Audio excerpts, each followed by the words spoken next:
ಕಾವೇರಿ ಪೆರಾರಿಂದ ಜೈಲಿಂದ ಹೊರಗಡೆ ಬರ್ತಿದ್ದಾಳೆ. ಒಂದು ಕಡೆ ಇಲ್ಲಿ ರಾಣಿ ಮನೆ ಬಿಟ್ಟು ಹೋಗಿದ್ದಾಳೆ. ಯಾಕೆ ಅಂತಂದರೆ ರವಿ ರಾಧರ್ ಮನೆಗೆ ದತ್ತುಗೆ ಬರ್ತೀನಿ ನಾನು ಅಂತೇಳಿ ನಮ್ಮಮ್ಮನ ಬಿಡಿಸಿ ಅಂತ ಕೇಳ್ಕೊಂಡಿದ್ಲು ಅವಳು. ಸೊ ಹಾಗಾಗಿ ಹೊರಟಿದ್ದಾಳೆ. ಒಂದು ಕಡೆ ಇಲ್ಲಿ ಬಾಲ ತುಂಬ ಖುಷಿಯಿಂದ ಸಿಕ್ಕಾಬಟ್ಟೆ ಎಂಜಾಯ್ ಮಾಡ್ಕೊಂಡಿದ್ದಾನೆ. ಸೊ ಇಲ್ಲಿ ಏನಾಗ್ತಿದೆ ಅಂತೇಳಿ ನೀವು ಕೊನೆವರೆಗೂ ವಿಡಿಯೋನ ನೋಡಿ, ಯಾರು ಈ ವಿಡಿಯೋನ ಸ್ಕಿಪ್ ಮಾಡಬೇಡಿ. ಎಲ್ಲ ನಮಸ್ಕಾರ ಎಲ್ರಿಗೂ. ನಾನು ನಿಮ್ಮ ಪ್ರೀತಿಯ ಪವನ್ ಸುನಿಲ್ ಲೈಫ್ ಸ್ಟೈಲ್ಗೆ ಎಲ್ಲರಿಗೂ ಸ್ವಾಗತ. ಎಲ್ಲರೂ ಹೇಗಿದ್ದೀರಾ? ಐ ಹೋಪ್ ಎಲ್ಲರೂ ಚೆನ್ನಾಗಿದ್ದೀರಾ ಅಂತ ಅಂದ್ಕೊಂಡು ಇವತ್ತಿನ ರಾಣಿ ಸೀರಿಯಲ್ ಸಂಚಿಕೆನ ಶುರು ಮಾಡ್ತಾ ಇದ್ದೀನಿ. ಶುರು ಮಾಡೋಕ್ಕಿಂತ ಮುಂಚೆ ನನ್ನ ಚಾನಲ್ ಇನ್ನು ಯಾರೆಲ್ಲ ಸಬ್ಸ್ಕ್ರೈಬ್ ಮಾಡ್ಕೊಂಡಿಲ್ವೋ ಸಬ್ಸ್ಕ್ರೈಬ್ ಮಾಡ್ಕೊಳ್ಳಿ. ವಿಡಿಯೋ ಇಷ್ಟ ಆದರೆ ಒಂದು ಪುಟ್ಟದೊಂದು ಲೈಕ್ ಕೊಡಿ. ಸೊ ಬನ್ನಿ ಈಗ ಶುರು ಮಾಡೋಣ. ಸೊ ಇನ್ನೇನಿಲ್ಲಿ ತುಂಬ ಫೀಲಿಂಗಿಂದ ಸರಳ ಹತ್ಕೊಂಡು ಕೂತಿರ್ತಾಳೆ. ನನ್ನ ಜೀವನನೇ ಹಾಳಾಗೋಯ್ತು, ಈಗ ನೋಡಿದ್ರೆ ನಾನು ಮನೆ ಬಿಟ್ಟು ಹೋಗಬೇಕು ಅಂತ ಹೇಳ್ಬಿಟ್ಟು. ಅಲ್ಲಿಗೆ ಆ ಅಜ್ಜಿ ಬಂದುಬಿಟ್ಟು ಯಾಕೆ ಇಷ್ಟೊಂದು ಹೇಳ್ತಾ ಇದೆಯಾ, ಎದೊಳೆ ಮೇಕೆ ಏನೇ ಆಗಿದೆ, ಬಂದು ಊಟ ಮಾಡಿ, ಮಕ್ಕಳಿಗಾದರೂ ಊಟ ಕೊಡಬೇಕಲ್ವೇನೆ ನೀನು ಅಂತ ಹೇಳ್ಬಿಟ್ಟು ಹೇಳ್ತಾ ಇರ್ತಾಳೆ. ಇನ್ನು ಚಂದು ಬಂದುಬಿಟ್ಟು ಅಜ್ಜಿ ನನಗೆ ಊಟ ಹಶ್ವಾಗಿದೆ ಅಂತ ಕೇಳ್ತಾನೆ. ಅವಳೆಲ್ಲ ಹೋದ್ಲು ಅಂತ ಹೇಳ್ಬಿಟ್ಟು ಕೇಳಿದಾಗ ಅವಳಲ್ಲೇ ಊಟ ಮಲ್ಕೊಂಡಾಯಿತು ಅಂತ ಹೇಳ್ಬಿಟ್ಟು ಲೋಹಿತ್ನ ಹೇಳ್ತಾನೆ ಚಂದು. ಸೊ ಇನ್ನೇನು ಬಾರೆ ಮಕ್ಕಳಿಗೆ ಊಟ ಮಾಡ್ಕೊಡು ಬಾರೆ, ಎದ್ದೊಳೆ ಸರಳ, ನಾನು ಎದ್ದಿಲ್ವಾ, ನಾನು ಬೈಸ್ಕೊಂಡಿದ್ದೀನಿ ತಾನೇ ನನ್ನ ಅಳಿಯಂದ್ರ ಹತ್ರ, ನೀನು ಬೈಸ್ಕೊಂಡಿದ್ದೀನಿ ಗಂಡನ ಹತ್ರ, ಎದ್ದೊಳ್ಬೇಕು, ಊಟ ಮಾಡಬೇಕು, ತಿನ್ನಬೇಕು ಅಂತ ಹೇಳ್ಬಿಟ್ಟು ಹೇಳ್ತಾ ಇರ್ತಾಳೆ. ಸೊ ರಾಣಿ ಕೂಡ ಅಲ್ಲಿ ನಿಂತಿರ್ತಾಳೆ. ಇನ್ನೇನು ಅದೆಲ್ಲ ಆದಮೇಲೆ ಖುಷಿಯಿಂದ ಇಲ್ಲಿ ಒಂದು ಒಳ್ಳೆ ನ್ಯೂಸ್ನ ತೊಗೊಂಡು ಮನೆಗೆ ಬರ್ತಾನೆ ಸತ್ಯಣ್ಣ.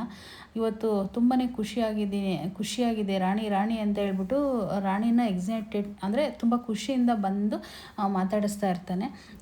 ಏನು ಖುಷಿ ಅಂತ ಕೇಳಲ್ವ ನೀನು, ಇವತ್ತು ನನ್ನ ಜೀವನದಲ್ಲಿ ಇದು 10 ವರ್ಷ ಆದಮೇಲೆ ಬಂದಿರೋ ಖುಷಿ, ಹಾಗೆಯೇ ಇವತ್ತು ಮರೆಯೋಕ್ಕಾಗದಿದ್ದಂಥ ದಿನವೇ ಹೇಳ್ಬೋದು. ಇವತ್ತು ಹಬ್ಬದ ಊಟ ಮಾಡಿಸ್ತೀನಿ ನಮ್ಮ ಮನೇಲಿ ನಾನು ಅಂತ ಹೇಳ್ಬಿಟ್ಟು ತುಂಬಾ ಖುಷಿ ಪಡ್ತಾ ಇರ್ತಾನೆ. ಅದನ್ನ ಸರಳ ಅಜ್ಜಿ ಮನೆಯವರೆಲ್ಲ ನೋಡಿ ತುಂಬ ಶಾಕ್ ಆಗಿಬಿಟ್ಟಿರ್ತಾರೆ. ಆಮೇಲೆ ಏನು ವಿಷಯ ಅಂತ ಹೇಳಿ ಹೇಳೋಕ್ಕೆ ಹೋಗ್ತಾ ಇರಲ್ಲ, ಸುಮ್ಮನೆ ಅಂದರೆ ಟೆನ್ಷನ್ ಇಡ್ತಿದ್ದಾನೆ ಎಲ್ಲರಿಗೂ ಕೂಡ. ಆಗ ರಾಣಿ ಇದ್ಕೊಂಡು ಸುಮ್ಮನೆ ನೋಡಿಕೊಂಡು ಸ್ಮೈಲ್ ಮಾಡ್ಕೊಂಡು ಸುಮ್ಮನೆ ನಿಂತಿರ್ತಾಳೆ. ಹಂಗಂದ ತಕ್ಷಣ ಸತ್ಯಣ್ಣ ಹೇಳಿಬಿಡ್ತಾರೆ, ಇವತ್ತು ನನ್ನ ತಂಗಿ ಕಾವೇರಿ ಬರ್ತಿದ್ದಾಳೆ ಅಂದರೆ ಪೆರೋರ್ ಮೇಲೆ ಅಂತ ಹೇಳ್ಬಿಡ್ತಾರೆ. ಹಾಗೆ ಹೇಳಿದ ತಕ್ಷಣ ಸರಳ ಅಂತೂ ಎದೆ ಹಿಡ್ಕೊತಾಳೆ. ಆಮೇಲೆ ಅಜ್ಜಿನೂ ಎದೆ ಹಿಡ್ಕೊಬಿಡ್ತಾಳೆ. ಅಲ್ಲಿ ಆಟ್ಫಿಟ್ ಬಂದ್ಬಿಟ್ಟು ಇದಾಗ್ಬಿಡ್ತಾರೋ ಗೊತ್ತಿಲ್ಲ. ರಾಣಿ ಅಂತೂ ಹೆವಿ ಖುಷಿ ಪಡ್ತಾಳೆ. ಆಮೇಲೆ ಚಂದು ಕೇಳ್ತಾನೆ, ಅಪ್ಪ ಅಂದರೆ ನಮ್ಮತ್ತೆ ಪೆರರಿಂದ ಈಚೆ ಬರ್ತಿದ್ದಾರಾ ಅಂತ ಹೇಳ್ಬಿಟ್ಟು ಕೇಳ್ತಾನೆ. ಹೌದು ಕಣೋ, ನಿಮ್ಮ ಅತ್ತೆನೇ ಬರ್ತಾ ಇದ್ದಾಳೆ, ನಿಮ್ಮ ಅತ್ತೆ ನನಗೆ ತಂಗಿ, ರಾಣಿಗೆ ಅಮ್ಮ, ಈ ಮನೆ ಹೆಣ್ಮಗಳು ಕಣೋ ಅವಳು, ಈ ಮನೆ ಮಗಳು ಅಂತ ಹೇಳ್ಬಿಟ್ಟು ಎಲ್ಲ ಹೇಳಿ ತುಂಬಾ ಖುಷಿಯಿಂದ ಕುಪ್ಪಳಿಸ್ತಾ ಇರ್ತಾನೆ. ಸೊ ನನಗಾಗಿರೋ ಖುಷಿ ಇವತ್ತು ಎಷ್ಟು ಜೀವನದಲ್ಲೇ ಯಾವತ್ತೂ ಈ ಥರ ಖುಷಿ ಸಿಕ್ಕಿಲ್ಲ, ಅಷ್ಟೊಂದು ಖುಷಿಯಾಗಿ ಹೋಗ್ಬಿಟ್ಟಿದೆ ಅಂತ ಹೇಳ್ಬಿಟ್ಟು ಉರ್ಕೊಂಡಿರೋ ಅಜ್ಜಿ ಇದ್ಕೊಂಡು, ಬಿಡಿ ಸತ್ಯ ಅವರೇ, ಹಬ್ಬದ ಅಡುಗೆ ಮಾಡಿದ್ರೆ ಆಗುತ್ತೆ, ಇವತ್ತು ಈ ಮನೆ ಮಗಳು ಬರ್ತಿದ್ದಾಳೆ ಅಂತ ಹೇಳ್ತಾ ಇರ್ತಾರೆ. ಆದರೆ ನೀವು ಖುಷಿ ಪಡೋಕ್ಕೆ ನೀವು ಮನೆಯವರಲ್ವಲ್ಲ, ನಾವು ಮಾತ್ರ ಖುಷಿ ಪಡ್ತಾ ಇದ್ದೀವಿ ವಿಷಯನ ಕೇಳಿ. ನೀವೆಲ್ಲ ಏನು ಖುಷಿ ಪಡೋ ಅವಶ್ಯಕತೆ ಇಲ್ಲ, ಯಾಕೆಂದರೆ ನೀವು ಬೆಳಗ್ಗೆ ಮನೆ ಬಿಟ್ಟು ಹೊರಡಬೇಕು ಅಂತ ಹೇಳ್ಬಿಟ್ಟು ಸತ್ಯಣ್ಣ ಹೇಳ್ತಾರೆ. ಸೊ ಅಂದ ತಕ್ಷಣ ರಾಣಿ ಇದ್ಕೊಂಡು ಒಂಥರ ಸಣ್ಣ ಸ್ಮೆಲ್ ಕೊಟ್ಕೊಂಡು ಸುಮ್ಮನೆ ಇರ್ತಾಳೆ. ಅಷ್ಟೊಂದೇನು ಖುಷಿ ಪಡ್ತಾ ಇರಲ್ಲ ಅವಳು, ಅಂದರೆ ಅವಳದೊಂದು ತ್ಯಾಗನೇ ಮಾಡಿದಾಳಲ್ವ ಇವತ್ತು, ಮನೆ ಬಿಟ್ಟು ಹೋಗೋ ತ್ಯಾಗ. ಸೊ ಹಾಗಾಗಿ ಏನು ಅಷ್ಟೊಂದು ಖುಷಿ ಪಡಲ್ಲ. ಇನ್ನೇನು ಸತ್ಯಣ್ಣ ಅಂತೂ ಆ ಖುಷಿ ತಡೀಲಾರ್ದ ಎಷ್ಟು ಖುಷಿ ಪಟ್ಕೊಂಡು ಇವತ್ತು ಹಬ್ಬದ ಅಡುಗೆ ಮಾಡಬೇಕು ಅಂತ ಎಂಜಾಯ್ ಮಾಡ್ಕೊಂಡಿರ್ತಾನೆ. ಸೊ ಇಲ್ಲಿ ಒಂದು ಕಡೆ ಕಾವೇರಿ ಜೈಲಲ್ಲಿ ಇರ್ತಾಳಲ್ವ ಕಂಬಿಯಿಂದ, ಪೊಲೀಸ್ ಅಧಿಕಾರಿ ಬಂದುಬಿಟ್ಟು ಒಂದು ಜೊತೆ ಬಟ್ಟೆನ ಕೊಡ್ತಾರೆ. ಅಂದರೆ ಅವಳಿಗೇನು ಕೊಟ್ಟಿರಲ್ವಲ್ಲ ಅದನ್ನು, ಒಂದು ತಾಳಿ ಬಟ್ಟೆನ ಎಲ್ಲ ಕೊಟ್ಬಿಟ್ಟು ಹಾಕ್ಕೊಂಡು ನೀವು ಪೆರಾರಿಂದ ಇವತ್ತು ಹೊರಗಡೆ ಹೋಗ್ತಾ ಇದ್ದೀರಾ ಅಂತ ಹೇಳ್ಬಿಟ್ಟು ಹೋಗ್ತಾರೆ. ಆ ತಾಳಿನ ಎತ್ತಿ ನೋಡ್ತಾ ಇರ್ತಾಳೆ. ನೋಡಬೇಕಾದಾಗ ಇಂದಿನ ಒಂದು ನೆನಪುಗಳೆಲ್ಲ ಕಾಡ್ತಾ ಇರುತ್ತೆ ಅವಳಿಗೆ. ಅಂದರೆ ಇಬ್ಬರು ಲವ್ ಮಾಡಿರೋದು, ಬಾಲ ಇವಳು ಮದುವೆ ಮಾಡ್ಕೊಂಡಿರೋದು, ಆ ವರ್ಧನ ಮನೆಗೆ ಹೋಗಿರೋದು, ಅವ್ರ ಮನೆ ತುಂಬಿಸ್ಕೊಂಡಿರೋದು, ಮತ್ತು ಸುಲೋಚನನ ವರ್ಧ ತಿವ್ದಿರೋದು ಅಂದರೆ ಚುಚ್ಚಿರೋದು, ಇವಳ ಮೇಲೆ ಅದು ಅಪವಾದ ಬಂದಿದ್ದು, ಮತ್ತು ಜೈಲಿಗೆ ಬಂದಿದ್ದು, ಪ್ರತಿಯೊಂದು ಇವಳು ನನ್ನ ಬೇಕು ಅಂತ ಬೇಡ್ಕೊಂಡ್ಲು. ಸೊ ನಾನು ಇಲ್ಲ ಆಗಲ್ಲ ಅಂದಿದ್ದಕ್ಕೆ ಈ ರೀತಿ ನನ್ನ ಸುಲೋಚನನ ಕೊಂದ್ಬಿಟ್ಲು ಅಂತ ಹೇಳಿರ್ತಾನೆ ವರ್ಧ. ಅದನ್ನು ಎಲ್ಲ ನೆನ್ಪು ಮಾಡ್ಕೊಂಡು ತುಂಬ ನೊಂದ್ಕೊತಾಳೆ, ತಾಳಿಯಿಂದನೇ ಇಷ್ಟೆಲ್ಲ ಆಗಿದ್ದು ಅಂತ. ಆದರೂ ಅಂದ್ಕೊಂಡ್ರು ಕೂಡ ಆ ತಾಳಿ ಅಲ್ವಾ ತೆಗಿಯೋಕ್ಕಾಗಲ್ಲ. ಸೊ ನೋಡೋಣ ಲಾಸ್ಟಲ್ಲಿ ಹಾಕ್ಕೊತಾಳೆ ಇಲ್ಲ ಅಂತ. ಇನ್ನು ಇಲ್ಲಿ ಒಂದು ಕಡೆ ತುಂಬ ಖುಷಿಯಿಂದ ಕೂತ್ಕೊಂಡು ಮಾತಾಡ್ತಾ ಇರ್ತಾರೆ, ಮಾವಿನ ಸೊಪ್ಪನ್ನ ಕಟ್ಕೊಂಡು ಸತ್ಯಣ್ಣ ಸೀನಾ ಇಬ್ಬರು ಕೂಡ. ಏನೋ ಇವತ್ತು ನಮ್ಮ ಮನೇಲಿ ಯುಗಾದಿ ಹಬ್ಬ ಥರ ನಡೀತಿದೆಯಲ್ಲೋ, ಏನೋ ಬಾಳೆಕಂದೆಲ್ಲ ತಂದಿದ್ದೀಯಾ ಅಂತ ಹೇಳ್ಬಿಟ್ಟು ಸೀನಾ ಕೇಳ್ತಾ ಇರ್ತಾನೆ. ಹೌದು ಸೀನಾ, ಇವತ್ತು ನಮ್ಮ ಮನೇಲಿ ಹಬ್ಬದ ಅಡುಗೆನೆ ಅಂತ ಹೇಳ್ಬಿಟ್ಟು ಹೇಳ್ತಾ ಇರ್ತಾರೆ. ಹಾಗಿದ್ರೆ ಒಬ್ಬಟ್ಟು ಕೂಡ ಮಾಡ್ತಿದ್ದಾರಾ ಅಂತ ಹೇಳ್ಬಿಟ್ಟು ಹೇಳ್ತಾ ಇರ್ತಾರೆ. ಚಂದು ಅಷ್ಟರಲ್ಲೇ ಎಣ್ಣೆ ಹಚ್ಕೊಂಡು ಮೈ ತುಂಬ ಬಂದಿದ್ದಾನೆ. ಯಾಕೋ ಎಣ್ಣೆ ಹಚ್ಕೊಂಡು ಬಂದಿದ್ಯಾ, ಇವತ್ತು ಯುಗಾದಿ ಹಬ್ಬ ನೀನು ಅಂತ ಸೀನಾ ಕೇಳಿದಾಗ, ಹೌದು ಇವತ್ತು ನಮ್ಮ ಅತ್ತೆ ಬರ್ತಿದ್ದಾರಲ್ವ, ಒಬ್ಬಟ್ಟೆಲ್ಲ ಮಾಡ್ತಿದ್ದಾರೆ, ಅದಕ್ಕೆ ಹಬ್ಬನೇ ಇವತ್ತು ಅಂತ ಹೇಳ್ಬಿಟ್ಟು ಹೇಳ್ತಾ ಇರ್ತಾನೆ ಚಂದು. ಇನ್ನು ಇಲ್ಲಿ ಇದ್ಕೊಂಡು ಸೀನಾ ರಾಣಿ ಎಲ್ಲೋದ್ಲು, ಬೆಳಗ್ಗೆಯಿಂದ ಕಣ್ಣಿಗೆ ಕಾಣಿಸ್ತಾ ಇಲ್ವಲ್ಲ ಅಂತ ಹೇಳ್ಬಿಟ್ಟು ಹೇಳ್ತಾ ಇರ್ತಾಳೆ. ಸೊ ಇಲ್ಲಿ ಒಂದು ಕಡೆ ಸೀನಾ ಇದ್ಕೊಂಡು, ಹೌದು ನಿಮ್ಮ ಅತ್ತಿಗೆನ ಬೈದಿರೋದು ನನಗೆ ಅಷ್ಟೊಂದು ಇಷ್ಟ ಆಗ್ತಿಲ್ಲ, ನೀನು ಯಾಕೆ ಇಷ್ಟೊಂದು ಕೋಪ ಮಾಡ್ಕೊತೀಯ ಅಂತ ಹೇಳ್ಬಿಟ್ಟು ಸೀನಾ ಹೇಳ್ತಾ ಇರ್ತಾನೆ. ಇನ್ನು ಅಷ್ಟರಲ್ಲೇ ಇಲ್ಲಿ ಸರಳ ಲೊಟಿಕ್ ಅಂತ ಒಬ್ಬಟ್ಟು ಅಡುಗೆ ಮಾಡೋಕ್ಕೆ ಎಲ್ಲ ರೆಡಿ ಮಾಡ್ಕೊತಾ ಇರ್ತಾಳೆ. ಅವ್ರ ಅಮ್ಮ ಬಂದ್ಬಿಟ್ಟು ಎಲ್ಲ ಹಿಂಗೆ ನೋಡಿಬಿಟ್ಟು, ಏನೇ ಒಬ್ಬಟ್ಟು ಅಡುಗೆ ಮಾಡ್ತೀನಿ ಅಂತ ಕೇಳ್ತಾ ಇರ್ತಾಳೆ ಸರಳನ. ಕೇಳಿದ ತಕ್ಷಣ ಹೌದಮ್ಮ, ಒಬ್ಬಟ್ಟು ಅಡುಗೆ ಮಾಡಿ ಆದರೂ ನಮ್ಮ ಮನೆಯವ್ರಿಗೆ ಮೆಚ್ಚಿಸ್ಬೇಕಂತ ಹೇಳ್ಬಿಟ್ಟು ಈ ರೀತಿ ಮಾಡ್ತಾಯಿದ್ದೀನಿ ಅಂತ ಹೇಳ್ಬಿಟ್ಟು ಹೇಳ್ತಾ ಇರ್ತಾಳೆ. ಅಲ್ಲ ಕಣೆ, ನಿಮ್ಮ ಮನೆಯವ್ರನ್ನ ಮೆಚ್ಚೋಕ್ಕೋಸ್ಕರ ಇದೆಲ್ಲ ಮಾಡಬೇಕಾ ನೀನು, ಈ ಮನೆ ಸೊಸೆ ಕಣೆ, ಅದೇಗೆ ನಿನ್ನ ಮನೆ ಬಿಟ್ಟು ಹೋಗ್ತೀಯಾ, ನೀನು ಅಧಿಕಾರ ಚಲಾಯಿಸ್ಬೇಕು ಅಂತ ಹೇಳ್ಕೊಡ್ತಾ ಇರ್ತಾಳೆ ಮಗಳಿಗೆ. ಇನ್ನು ಅಷ್ಟರಲ್ಲಿ ಸೀನಾ ಬಂದ್ಬಿಟ್ಟು, ಅದಕ್ಕೆ ಏನಾದರೂ ಹೆಲ್ಪ್ ಮಾಡಬೇಕಾ ಅದಕ್ಕೆ ನಿಮಗೆ ಅಂತ ಹೇಳ್ಬಿಟ್ಟು ಕೇಳ್ತಾನೆ. ಕೇಳಿದ ತಕ್ಷಣ, ಏನು ಬೇಡಪ್ಪ, ನೀನು ಮಾಡೋಂಥ ಹೆಲ್ಪ್ ಅಂತೂ ಇಲ್ಲೇನೂ ಇಲ್ಲ, ಹಾಗಾಗಿ ನೀನು ಮಾಡೋಕ್ಕೂ ಆಗೋದಿಲ್ಲ ಅಂತ ಹೇಳ್ಬಿಟ್ಟು ಹೇಳ್ತಾ ಇರ್ತಾಳೆ ಸರಳ. ಇನ್ನು ಅಜ್ಜಿ ಇದ್ಕೊಂಡು, ಸೀನಾ ಇಲ್ಲಿಗೆ ಬಂದಿದೆಯಲ್ಲ, ಇವತ್ತು ಹಬ್ಬದ ವಾತಾವರಣ ಬೇರೆ ಮನೇಲಿದೆ, ಹಾಗಾಗಿ ಒಂದು ರೀಲ್ಸ್ ಮಾಡು ಅಂತ ಹೇಳ್ಬಿಟ್ಟು ಫೋನ್ನ ಕೊಡ್ತಾಳೆ. ಇದನ್ನೆಲ್ಲ ಸೋಷಿಯಲ್ ಮೀಡಿಯಾಗೆ ಹಾಕ್ಕೊಂಡ್ರೆ ಲೈಕು ಶೇರ್ಸ್ ಎಲ್ಲ ಚೆನ್ನಾಗಿ ಬರುತ್ತೆ ಅಂತ ಹೇಳ್ಬಿಟ್ಟು. ಅದಾದಮೇಲೆ ಸರಳ ಇದ್ಕೊಂಡು, ಅಮ್ಮ ನಿನಗೆ ಎಂಥ ಚಿಂತೆ ಅಮ್ಮ, ಇಷ್ಟೊಂದೆಲ್ಲ ಟೆನ್ಷನ್ ಮಾಡಿಕೊಂಡು ನಾನೆಲ್ಲ ಸಾಯ್ತಾ ಇದ್ದೀನಿ, ನೀನು ನೋಡಿದ್ರೆ ರೀಲ್ಸ್ ಮಾಡು ಅಂತ ಕೊಡ್ತಾ ಇದೆಯಲ್ಲಮ್ಮ ಅಂತ ಹೇಳ್ಬಿಟ್ಟು ಸರಳ ಬೈದಾಗೆ, ಸುಮ್ಮನಿರೇ ನಿನಗೇನು ಗೊತ್ತಾಗುತ್ತೆ ಅಂತ ಹೇಳ್ಬಿಟ್ಟು ಅಜ್ಜಿ ಬೈತಾರೆ. ಸೀನಾ ಕೂಡ ಹಾಗೆ ಅಂತಾನೆ, ಅದಕ್ಕೆ ಇದೆಲ್ಲ ಟ್ರೆಂಡ್ಸ್, ಅದಕ್ಕೆ ಇವಾಗ ಏನಾಗಲ್ಲ ಬಿಡಿ, ಒಂದು ರೀಲ್ಸ್ ಮಾಡಿ ಹಾಕ್ಲಿ ಅಂತ ಹೇಳ್ಬಿಟ್ಟು ಅವನು ಕೂಡ ಸಪೋರ್ಟ್ ಮಾಡ್ಕೊಂಡು ಒಂದು ರೀಲ್ಸ್ ಮಾಡ್ತಾ ಇರ್ತಾನೆ. ಯಾವುದೋ ಒಂದು ಹಬ್ಬದ ಒಂದು ಸಾಂಗ್ ಹಾಕ್ಕೊಂಡು ಅಜ್ಜಿ ಆಡ್ತಾ ಇರ್ತಾಳೆ. ಸೀನಾ ಶೂಟ್ ಮಾಡ್ತಾ ಇರ್ತಾನೆ. ಅದನ್ನೆಲ್ಲನ ಶೂಟ್ ಮಾಡ್ತಾ ಇರಬೇಕಾದಾಗ ಅಷ್ಟರಲ್ಲೇ ಲೋಹಿತ್ ಬರ್ತಾಳೆ. ಏನಿದು ಸೌಂಡು, ಇಷ್ಟೊಂದೆಲ್ಲ ಕಿರ್ಚಾಡ್ತಾ ಇದ್ದೀರಲ್ಲ, ನನ್ನ ನಿದ್ದೆ ಡಿಸ್ಟರ್ಬ್ ಮಾಡ್ತಾ ಇದ್ದೀರ ನೀವೆಲ್ಲ ಸೇರಿಕೊಂಡು ಅಂತ ಗದರ್ಕೊತಾ ಇರ್ತಾಳೆ ಎಲ್ಲರನ್ನೂ ಕೂಡ. ಅಯ್ಯೋ ಯಾಕೆ ಹಿಂಗೆ ಕಿರ್ಚಾಡ್ತಾ ಇದೆಯಾ, ರೀಲ್ಸ್ ಮಾಡ್ತಾ ಇದ್ದೀನಿ ಕಣೆ ಅಂತೇಳಿ ಆ ಅಜ್ಜಿ ಹೇಳ್ತಾಳೆ. ಅಜ್ಜಿ ನಾನು ನಿದ್ದೆ ಮಾಡ್ತಾ ಇದ್ದೀನಿ ಅಜ್ಜಿ, ನೀನು ಯಾಕೆ ಅಜ್ಜಿ ಇಷ್ಟೊಂದೆಲ್ಲ ಡಿಸ್ಟರ್ಬ್ ಮಾಡ್ತೀಯಾ ಅಂತ ಹೇಳ್ಬಿಟ್ಟು ಅಲ್ಲಿ ಲೋಹಿತ್ ಬೈತಾ ಇರ್ತಾಳೆ. ಓಹೋ, ಏನು ಇನ್ನೂ ಬೆಳಗಾಗಿಲ್ವೇನೋ ಒಳಗೆ, ಎದ್ದು ರೆಡಿಯಾಗಿ ಫಸ್ಟು ಅಂತ ಸರಳ ಬೈತಾಳೆ. ಅಯ್ಯೋ ಅಮ್ಮ, ಒಂದು ಸ್ವಲ್ಪ ಹೊತ್ತು ಮಲ್ಕೋಬೇಕಮ್ಮ ಅಂತ ಹೇಳ್ಬಿಟ್ಟು ಇದು ಮಾಡ್ತಾ ಇರ್ತಾಳೆ. ಅಷ್ಟರಲ್ಲೇ ಇನ್ನು ರಾಣಿ ಎಲ್ಲೋದ್ಲು ಅಂತ ಹೇಳ್ಬಿಟ್ಟು ಕೇಳಿದಾಗ, ನನಗೇನು ಗೊತ್ತು ಅವಳು ಎಲ್ಲೋದ್ಲು, ನನಗೇನು ಗೊತ್ತು ಅಂತ ಹೇಳ್ಬಿಟ್ಟು ಅವಳೇನು ರೆಸ್ಪಾಂಡ್ ಮಾಡ್ದಲೇ ಸುಮ್ಮನೆ ಹೊರಟೋಗ್ತಾಳೆ. ಇನ್ನು ಅಷ್ಟರಲ್ಲೇ ಸತ್ಯಣ್ಣಂತೂ ತುಂಬ ಗಾಬರಿಯಿಂದ ರಾಣಿನ ಹುಡ್ಕೋಕ್ಕೆ ಶುರು ಮಾಡ್ತಾರೆ.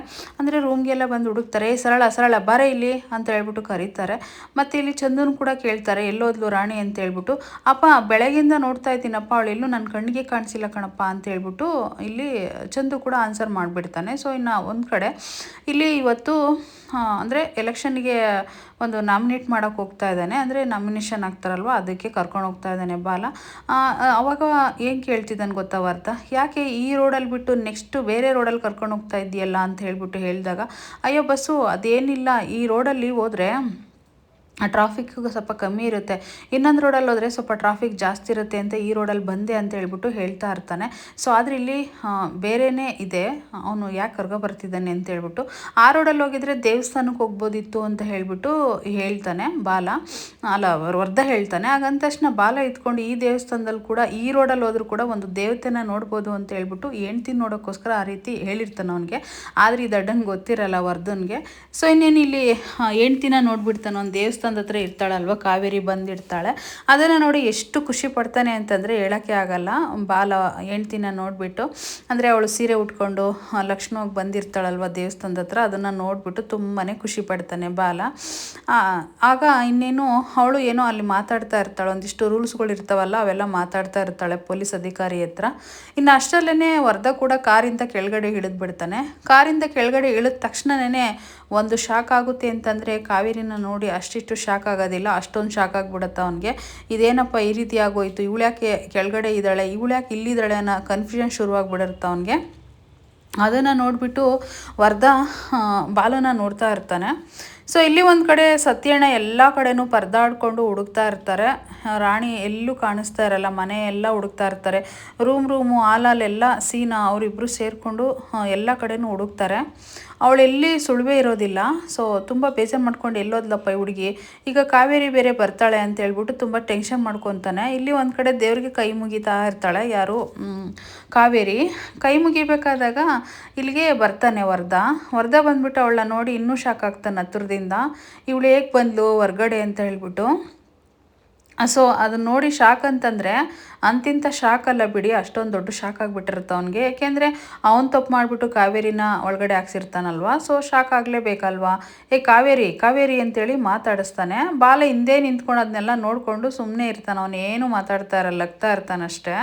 ಸೊ ಇನ್ನೇನು ಕಾವೇರಿ ಕಾವೇರಿ ಅಂದ ತಕ್ಷಣ ಕಣ್ಬಿಡ್ತಾಳೆ. ಕಾವೇರಿ ಕಣ್ಣು ಮುಚ್ಕೊಂಡಿರ್ತಾಳಲ್ವ, ಅದಕ್ಕೆ ನೀನು ಯಾಕೆ ಇಲ್ಲಿಗೆ ಬಂದಿದ್ಯಾ, ಅಲ್ಲ ನಿನ್ಯಾರು ಇಲ್ಲಿಗೆ ಬರೋಕ್ಕೆ ಹೇಳಿದ್ದು, ನೀನು ಯಾಕೆ ಇಲ್ಲಿಗೆ ಇಷ್ಟು ಬೇಗ ಬಂದೆ, ನೀನು ಕೊಲೆ ಮಾಡಿದ್ಯಾ ಒಬ್ಬರನ್ನ, ಅಂಥದ್ರಲ್ಲಿ ನೀನು ಇಷ್ಟು ಬೇಗ ಇಲ್ಲಿಗೆ ಬಂದು ನಿಂತಿದೀಯಾ, ಹಾಗೆ ಹೀಗೆ ಅಂತೇಳಿ ವರದಾ ಮಾತಾಡ್ತಾ ಇರ್ತಾನೆ. ಯಾಕೆ ನನ್ನ ನೋಡಿ ನಿನಗೆ ಭಯ ಆಯಿತಾ ಅಂತೇಳ್ಬಿಟ್ಟು ಕಾವೇರಿ ಕೇಳ್ತಾ ಇರ್ತಾಳೆ. ನಿನ್ನ ನೋಡಿ ನನಗೆ ಯಾಕೆ ಭಯ ಆಗಬೇಕು, ಫಸ್ಟ್ ಆಫ್ ಆಲ್ ನೀನು ಬಿಟ್ಟಿದ್ಯಾರು ಜೈಲಿಂದ, ನೀನು ಹೇಗೆ ಬಂದೆ ನೀನು ಅಂತ ಹೇಳ್ಬಿಟ್ಟು ಫಸ್ಟು ಜೈಲಿಗೆ ಹಾಕ್ರಿ ಇವಳು ಕೊಲೆ ಮಾಡಿದ್ದಾಳೆ ಅಂತ ಹೇಳ್ಬಿಟ್ಟು ಪೊಲೀಸ್ ಅಧಿಕಾರಿಗೆಲ್ಲ ಹೇಳ್ತಾ ಇರ್ತಾನೆ. ಆದರೆ ಕಾವೇರಿ ನಗ್ತಾ ಇರ್ತಾಳೆ. ನಗ್ತಾ ಇರ್ಬೇಕಾದಾಗ ನಿನಗೆ ಈ ಟೈಮಲ್ಲಿ ಲಘು ಬೇರೆ ಬರ್ತಾ ಇದೆಯಾ ಅಂದಾಗ, ಯಾಕೆ ವರದಾ ನಿನಗೆ ಭಯ ಆಗ್ತಿದೆಯಾ ನಾನು ಬಂದಿದ್ದಕ್ಕೆ ಅಂತ ಹೇಳ್ಬಿಟ್ಟು ಕಾವೇರಿ ಕೇಳ್ತಾಳೆ. ಆ ಕೇಳಿದ ತಕ್ಷಣ ನನಗೆ ಯಾಕೆ ಭಯ ಆಗಬೇಕು ಅಂತ ಹೇಳ್ಬಿಟ್ಟು ವರದಾ ಹೇಳ್ತಾ ಇರ್ತಾನೆ. ಆಗ ಇಲ್ಲಿ ಪೊಲೀಸ್ ಪಿ ಸಿ ಇರ್ತಾರಲ್ವ, ಅವ್ರು ಹೇಳ್ತಾರೆ ಇವರು ಪೆರರ್ ಮೇಲೆ ಈಚೆ ಬಂದಿದ್ದಾರೆ ಸರ್ ಅಂತ ಹೇಳ್ಬಿಟ್ಟು. ಹಾಗಂದ ತಕ್ಷಣ ಪೆರರ್ ಮೇಲೆ ಈಚೆ ಬಿಟ್ಟಿದ್ದಾರೆ ಇವಳ ಅಂತ ಹೇಳ್ಬಿಟ್ಟು ವರದಾ ಕೇಳ್ತಾ ಇರ್ತಾನೆ. ಸೊ ಕಾವೇರಿ ಇದ್ಕೊಂಡು ದೇವರು ಕಾಯಕ್ಕಂತ ಇರ್ತಾನೆ, ಒಬ್ರು ಹಾಳು ಮಾಡೋಕ್ಕಂತ ಇದ್ದರೆ ದೇವ್ರು ಕಾಯಕ್ಕಂತ ಕೂಡ ಇರ್ತಾನೆ ಅಂತ ಹೇಳ್ಬಿಟ್ಟು ಹೇಳ್ತಾ ಇರ್ತಾಳೆ. ಸೊ ಅದಕ್ಕೆ ಅವ್ನು ತುಂಬ ಟೆನ್ಷನ್ ಮಾಡಿಕೊಂಡು ಗಾಬರಿ ಮಾಡಿಕೊಂಡು ಹೊರಟೋಗ್ಬಿಡ್ತಾನೆ ಅಲ್ಲಿಂದ. ಆಗ ಕಾವೇರಿ ಇದ್ಕೊಂಡು ಒಂದು ಚಿಟಿಕೆ ಹೊಡಿತಾಳೆ ನೋಡಿ. ಚಿಟಿಕೆ ಹೊಡೆದ ತಕ್ಷಣ ಹಿಂದಕ್ಕೆ ತಿರುಗ್ತಾನೆ. ಯಾಕೆ ನನ್ನ ನೋಡಿ ತುಂಬ ಭಯ ಆಯಿತಾ, ನಾನು ಇಲ್ಲಿ ಪೆರರ್ ಮೇಲೆ ಬಂದಿದ್ದೀನಿ ಅಂತ ತುಂಬಾ ಭಯ ಆಗಿರ್ಬೇಕಲ್ವ ನಿನಗೆ ಅಂದಾಗ ವರದಾ ಹೇಳ್ತಾನೆ, ನೀನು ಪೆರರ್ ಮೇಲೆ ಅಷ್ಟೇ ಈಚೆ ಬಂದಿರೋದು, ಅಪರಾಧಿ ಅಲ್ಲ ಅಂತೇಳಿ ಈಚೆ ಬಂದಿಲ್ಲ ನೀನು ಅಂತ ಅಂದಾಗ, ಇವತ್ತು ಪೆರರ್ ಮೇಲೆ ಈಚೆ ಬಂದಿದ್ದೀನಿ, ನಾಳೆ ನಾನು ಅಪರಾಧಿ ಅಲ್ಲ ಅಂತ ಕೂಡ ಈಚೆ ಬರ್ತೀನಿ, ರೆಡಿಯಾಗಿರು ಜೈಲಿಗೆ ಹೋಗೋಕ್ಕೆ ಅಂತ ಕೂಡ ಕಾವೇರಿ ಹೇಳ್ತಾಳೆ. ಹಾಗೆ ಹೇಳಿದ ತಕ್ಷಣನೇ ವರದಾ ಇದ್ಕೊಂಡು ಅದೆಲ್ಲ ನಿನ್ನ ಭ್ರಮೆ ಅಂತ ಅಂದ್ಕೊಂಡು, ಓಹೋ ಇಷ್ಟು ಮುಂದೆ ಹೋಗ್ಬಿಟ್ಟಿಯಾ ನೀನು, ಅದೇಗೆ ನೀನು ಈಚೆ ಬಂದಿಯಾ ನಾನು ನೋಡ್ತೀನಿ, ಅದೇ ಈಚೆ ಬರ್ತೀಯ ನೀನು ಅಂಥೇಳಿ ನಾನು ನೋಡ್ತೀನಿ ಅಂತ ಹೇಳ್ತಾನೆ. ವರದಾ ನೀನು ಇಷ್ಟರಲ್ಲೇ ಜೈಲಿಗೆ ಹೋಗೋಕ್ಕೆ ರೆಡಿಯಾಗಿರು ಅಂತ ಹೇಳ್ಬಿಟ್ಟು ಕಾವೇರಿ ಹೇಳ್ತಾಳೆ. ಸೊ ಅದೆಲ್ಲ ಆದಮೇಲೆ ಇನ್ನು ಫೈನಲಿ ಕಾವೇರಿ ಅಲ್ಲಿಂದ ಹೊರಟೋಗ್ತಾಳೆ, ನಿಂತ್ಕೊಳ್ಳೋದಿಲ್ಲ. ಕಾವೇರಿ ಹೊರಟೋದ ತಕ್ಷಣ ಇವನು ಒಂಥರ ಹೆಂಗಾಗ್ಬಿಡ್ತಾರಂದರೆ ಒಂಥರ ಸಿಂಹ, ಚಿರತೆ, ಹುಲಿ, ವ್ಯಾಘ್ರ ಮನುಷ್ಯ ಅಂತಾರಲ್ಲ ಆ ಥರ ನೋಡಿಬಿಡ್ತಾನೆ. ಇನ್ನು ಇಲ್ಲಿ ಸರಳನ ಒಂದೇ ಸಮಯ ಕಿರ್ಚ್ಕೊಂಡು ಎಲ್ಲೋದ್ಲು ರಾಣಿ ಅಂತ ಕೇಳೋಕ್ಕೆ ಶುರು ಮಾಡ್ತಾನೆ ಸತ್ಯಣ್ಣ. ಅಯ್ಯೋ ದೇವ್ರೆ, ಅವಳು ಎಲ್ಲೋದ್ರೂ ರೀ ನನ್ನ ಮೇಲೆ ಬರ್ತಿರಲ್ರಿ ನೀವು, ನನ್ನ ಮೇಲೆ ಯಾಕ್ರಿ ಈ ರೀತಿ ಬರ್ತಾ ಇದ್ದೀರಾ, ಅವಳು ಎಲ್ಲೋದ್ಲು ಅನ್ನೋದು ನನಗೆ ಗೊತ್ತಿಲ್ಲ ಕಣ್ರಿ ಅಂತ ಸರಳ ಹೇಳ್ತಾಳೆ. ಈ ಥರ ಅವಳೇನಾದರೂ ತಲೆ ಕೆಡಿಸಿ ಮನೆ ಬಿಟ್ಟು ಕಳಿಸ್ಬಿಟ್ಟಿಯೇನೆ ನೀನು ಅಂತೇಳಿ ಕೂಡ ಸತ್ಯಣ್ಣ ಕೇಳ್ತಾರೆ. ಸರಳ ಇದ್ಕೊಂಡು ಅಯ್ಯೋ ದೇವ್ರೆ ನಾನು ನಿಜವಾಗೂ ಏನೂ ಮಾಡಿಲ್ಲ ರೀ, ನಾನು ಅವಳು ಎಲ್ಲೋದ್ಲು ಏನು ಅಂತ ನಾನು ನೋಡೇ ಇಲ್ಲ ಅಂತ ಹೇಳ್ಬಿಟ್ಟು ಹೇಳಿದಾಗ, ನೋಡು ಸರಳ ಒಳ್ಳೆ ಮಾತಿಂದ ಕೇಳ್ತಾ ಇದ್ದೀನಿ, ರಾಣಿ ಎಲ್ಲೋದ್ಲು ಅಂತ ನೀನು ನಿಜ ಹೇಳಿದರೆ ಸರಿ ಇವಾಗ ಅಂತ ಹೇಳ್ಬಿಟ್ಟು ಬೈತಾನೆ. ಅವ್ರ ಅಮ್ಮ ಬರ್ತಿದ್ದಾಳೆ ಕಣೆ, ಅವ್ರ ಅಮ್ಮಂಗೆ ನಾನು ಏನೇ ಉತ್ತರ ಕೊಡಲಿ, ನನ್ನ ಮಗಳು ಎಲ್ಲಿ ಅಂತ ಅಂದರೆ ಹೇಳೇ ಎಲ್ಲೋದ್ಲು ಅಂತ ಹೇಳ್ಬಿಟ್ಟು ಕೇಳ್ತಾ ಇರ್ತಾರೆ. ಹಾಗಂದಾಗ ದೇವ್ರಣೆ ನನಗೆ ಗೊತ್ತಿಲ್ಲ ರೀ, ಯಾಕ್ರಿ ಏನೇ ತಪ್ಪಾದರೂ ಕೂಡ ಏನೇ ಆದರೂ ಕೂಡ ನನ್ನ ಮೇಲೆ ಬರ್ತಿರಲ್ರಿ ಅಂದಾಗ, ನೀವೇ ಅಲ್ವಾ ಈ ರೀತಿ ಎಲ್ಲ ಕೆಟ್ಟ ಕೆಲಸಗಳನ್ನ ಮಾಡೋದು, ಅದಕ್ಕೋಸ್ಕರ ನಿನ್ನೆ ಕೇಳೋದು ಅಂತ ಹೇಳ್ಬಿಟ್ಟು ಸತ್ಯಣ್ಣ ಹೇಳ್ತಾ ಇರ್ತಾರೆ. ಹಾಗಂದ ತಕ್ಷಣ ಚಂದು ಇದ್ಕೊಂಡು, ಅಪ್ಪ ಒಂದು ವಿಷಯ ಗೊತ್ತಾ ಅಪ್ಪ, ಅವಳು ಬಟ್ಟೆಗಳು ಕೂಡ ಏನೂ ಇಲ್ಲ, ನಾನೆಲ್ಲ ಬಟ್ಟೆಗಳನ್ನೆಲ್ಲ ನೋಡಿದೆ ಹೋಗಿ, ಅವಳು ಬಟ್ಟೆ ಸಮೇತ ತೊಗೊಂಡು ಹೋಗಿದ್ದಾಳಪ್ಪ ಎಲ್ಲೋ ಅಂತ ಹೇಳ್ಬಿಟ್ಟು ಚಂದು ಹೇಳ್ತಾನೆ. ಹಂಗೆ ಹೇಳಿದ ತಕ್ಷಣ ತುಂಬಾ ಶಾಕ್ ಆಗಿಬಿಡುತ್ತೆ ಸತ್ಯಣ್ಣಂಗೆ. ಆ ಅಜ್ಜಿಗೂ ಅಷ್ಟೇ ಇವಳು ಮನೆ ಬಿಟ್ಟು ತೊಲಗಿಬಿಟ್ಲ ಅಂತ ಅನಿಸ್ತಾ ಇರುತ್ತೆ. ಸೊ ಇಲ್ಲಿ ಒಂದು ಕಡೆ ಇನ್ನು ನಾನು ಮಾತಾಡಿ ಬರ್ತೀನಿ ಅಂತ ಬಾಲ ಬಂದಿರ್ತಾನಲ್ವ, ಆವಾಗ ಬಂದುಬಿಟ್ಟು ಕಾವೇರಿ ನಿಂಗೆ ಅಡ್ಡ ಹಾಕ್ಕೊತಾನೆ. ಅಂದರೆ ಬಾಲ, ಏನು ಕಾವೇರಿ ತುಂಬ ಖುಷಿಯಾಗಿದೆಯಾ ಅಂತ ಅನಿಸುತ್ತೆ ಈಚೆ ಬಂದ ತಕ್ಷಣ ಅಂತ ನಗಾಡ್ತಾ ಇರ್ತಾನೆ. ಅಂದರೆ ಅವನು ಪ್ರೀತಿಯಿಂದನೇ ಮಾತಾಡಿಸ್ತಾ ಇರ್ತಾನೆ. ಯಾಕೆ ನಿನಗೆ ಭಯ ಶುರುವಾಗಿದೆ ನಾನು ಈಚೆ ಬಂದ ತಕ್ಷಣ ಅಂತ ಹೇಳ್ಬಿಟ್ಟು ಕಾವೇರಿ ಹೇಳ್ತಾಳೆ. ನನಗೆ ಯಾಕೆ ಭಯ ಆಗಬೇಕು ಅಂತ ಹೇಳ್ಬಿಟ್ಟು ಅಂದಾಗ, ಅಂದರೆ ನನ್ನ ಮುದ್ದಿನ ಹೆಂಡ್ತಿ ಅಂತ ಕೂಡ ಹೋಗಿ ಮಾತಾಡ್ಸಿರ್ತಾನೆ. ನಿನ್ನ ಹೆಂಡ್ತಿ ನಾನು ಯಾಕೆ ಆಗ್ತೀನಿ ಅಂತೇಳಿ ಚರ್ಚೆ ಮಾಡ್ತಾ ಇರ್ತಾಳೆ. ನಾನಲ್ಲ ಅಂತಂದರೆ ಇನ್ಯಾರು ಆಗೋಕ್ಕೆ ಸಾಧ್ಯ ನಿನಗೆ ಅಂತ ಹೇಳ್ಬಿಟ್ಟು ಅದು ತಾಳಿನ ಹಿಡ್ಕೊಂಡು ತೋರಿಸ್ತಾನೆ. ಈ ತಾಳಿನೇ ಸಾಕ್ಷಿ ನಾನು ನಿನ್ನ ಗಂಡ ಅನ್ನೋದಕ್ಕೆ ಅಂತ ಹೇಳ್ಬಿಟ್ಟು ಹೇಳ್ತಾ ಇರ್ತಾನೆ. ಹಾಗಂದ ತಕ್ಷಣ ಅವಳು ತುಂಬಾ ಶಾಕ್ ಆಗಿಬಿಡ್ತಾಳೆ. ನಿನಗೆ ನನ್ನ ಗಂಡ ಅಲ್ಲ ಅನ್ನಂಗಿದ್ರೆ ಈ ತಾಳಿನೇ ಹಾಕ್ಕೊಳ್ತಾ ಇರಲಿಲ್ಲ ನೀನು ಅಂತ ಕೂಡ ಹೇಳ್ತಾನೆ. ಹಾಗಂದ ತಕ್ಷಣನೇ ಕಾವೇರಿ ಇದ್ಕೊಂಡು ಅವಳಿಗೆ ಮಾತಾಡೋಕ್ಕೆ ಮಾತೇ ಇರೋದಿಲ್ಲ. ಯಾಕೆ ಅಂತಂದರೆ ತಾಳಿ ಹಾಕ್ಕೊಂಡಿರ್ತಾಳಲ್ವ ಪ್ರೀತಿಯಿಂದನೇ, ಅದು ಕಟ್ಟಿರೋದು ಬಾಲನೇ ಅಲ್ವಾ. ಸೊ ಹಾಗಾಗಿ ಆಯಿತು ಕಾವೇರಿ ಬಾಯ್ ಬರ್ತೀನಿ ಅಂತ ಹೇಳ್ಬಿಟ್ಟು ಅಲ್ಲಿಂದ ಹೊರಟೋಗ್ಬಿಡ್ತಾನೆ. ಆಗ ಬಾಸ್ ಹತ್ರ ಹೋಗ್ಬಿಟ್ಟು, ಬಸ್ಸು ಸರಿಯಾಗಿ ಬೈದು ಬಂದಿದ್ದೀನಿ, ನಿನ್ಗೈತೆ ಗ್ರಾಚಾರ ಅಂತೇಳಿ ಏನೇನೋ ಮಾತಾಡ್ತಾ ಇರ್ತಾನೆ. ಸೊ ಅಂದರೆ ಇವನಿಗೆ ಗೊತ್ತಾಗಲಿ ಬೈದು ಬಂದಿದ್ದೀನಿ ಅನ್ನೋ ಥರ ಮಾತಾಡ್ತಾ ಇರ್ತಾನೆ. ಸೊ ಎಷ್ಟು ಅವಳ ನೋಡಿ ಪ್ರೀತಿ ಮಾಡೋಕ್ಕೆ ಶುರು ಮಾಡ್ತಾನೆ ಅಂತಂದರೆ ಬಾಲ, ಇನ್ಮೇಲೆ ಇವರಿಬ್ಬರು ಲವ್ ಸ್ಟೋರಿ ಶುರುವಾಗುತ್ತೆ ನೋಡಿ. ನಿಜವಾಗಿ ಸಕ್ಕತ್ತಾಗಿರುತ್ತೆ. ಅದಕ್ಕೋಸ್ಕರನೇ ಹೇಳಿದ್ದು ರಾಣಿ ಸೀರಿಯಲ್ ತುಂಬ ಚೆನ್ನಾಗಿದೆ ಅಂತ ಹೇಳ್ಬಿಟ್ಟು. ನಿನ್ನೆ ಅಂತೂ ನಿಜವಾಗಿ ಎಷ್ಟೊಂದು ಜನ ಕಮೆಂಟ್ ಹಾಕಿದ್ದೀರಾ ನನಗೆ, ತುಂಬ ಚೆನ್ನಾಗಿ ಓಡ್ತಾ ಇದೆ ರಾಣಿ ಸೀರಿಯಲ್ಲು, ತುಂಬ ಚೆನ್ನಾಗಿ ಹೇಳ್ತಾ ಇದ್ದೀರಾ ಸ್ಟೋರಿ ಅಂತ ಹೇಳ್ತಾ ಇದ್ದೀರಾ. ಮತ್ತು ಇನ್ನೊಂದು ಸರಿ ಹೆಸರನ್ನೆಲ್ಲ ಕನ್ಫ್ಯೂಷನ್ ಮಾಡ್ಕೊತೀರಾ ಅಂತ ಹೇಳ್ತೀರಾ. ನಿಜವಾಗೂ ನನಗೆ ಹೇಳಬೇಕಾದಾಗ ಕನ್ಫ್ಯೂಷನ್ ಶುರು ಆದೇ ಆಗುತ್ತೆ. ಆದರೂ ನಾನು ಅದನ್ನ ಕವರ್ ಮಾಡ್ತೀನಿ, ಯಾರು ಬೇಜಾರು ಮಾಡ್ಕೋಬೇಡಿ. ನನಗೆ ಹೇಗೆ ಬರುತ್ತೆ ಹಾಗೆ ಹೇಳ್ತಾ ಇದ್ದೀನಿ. ತುಂಬ ಜನ ಲೈಕ್ ಕೂಡ ಮಾಡ್ತಾ ಇದ್ದೀರಾ, ಕಮೆಂಟ್ ಆಗ್ತಾ ಇದ್ದಾರೆ, ನಿಮ್ಮೆಲ್ಲರಿಗೂ ಥ್ಯಾಂಕ್ಸು. ಹಾಗೆಯೇ ನನ್ನ ಚಾನಲ್ನ ಸಬ್ಸ್ಕ್ರೈಬ್ ಮಾಡ್ಕೊಳ್ಳಿ ಅಂತ ಹೇಳ್ತೀನಿ ಅಂತ ಹೇಳ್ತಾ ಥ್ಯಾಂಕ್ ಯು.